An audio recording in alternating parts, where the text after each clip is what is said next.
জিকির যেখানেই করা হয় এই কালিমার জিকির উপরে উঠতে থাকে। আল্লাহু আকবার বলে।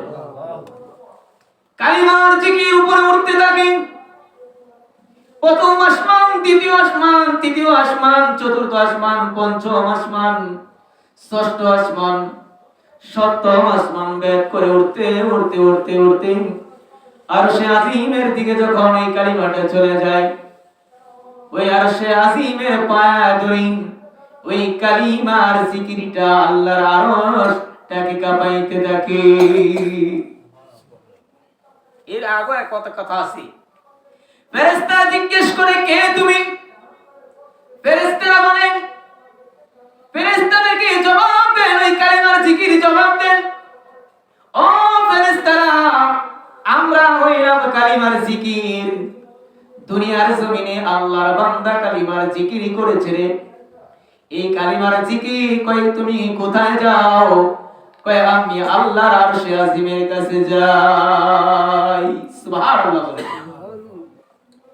এই কালিমার জিকির আরশে আজিমে খুঁটি ধরে যখন নাড়াইতে থাকে, কম্পন সৃষ্টি হয়, তখন আল্লাহ তাআলা বলেন, কে তুমি?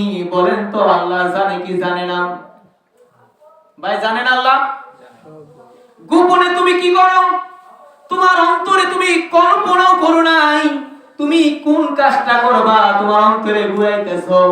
আল্লাহ বলেন, তুমি কুরআনের আগে তুমি যেই কাজটা করবা আমি আল্লাহ সেটাও জানি। কন্না আল্লাহু আকবার। আল্লাহ তাআলা বড় জিজ্ঞেস করেন, কে তুমি? ওই কালিমার জিকির বলতে থাকেন, আল্লাহ আমি হইলাম বান্দার কালিমার জিকির গো আল্লাহ। তুমি কেন আরশের খুঁটি ধরে নাড়াইতেছো? বলো না কেন কেন কেন কেন কেন তুমি থামছো না? ওই কালিমার জিকিরি বলেন, আল্লাহ তোমার বান্দারা তোমাকে দেখে নাই গো আল্লাহ, তোমার জান্নাত দেখে নাই, জাহান্নাম দেখে নাই গো আল্লাহ। তুমি যে তোমার বন্ধুর কাছে শুনে তারাও স্বীকার করেছে তুমি এক।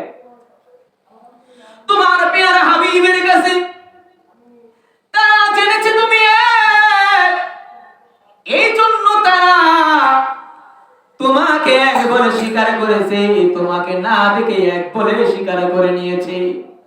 আমি হইলাম সেই কালিমার জিকির। আল্লাহ তোমার বান্দার জীবনের গুনাহ মাফ করে দাও। সুবহানাল্লাহ।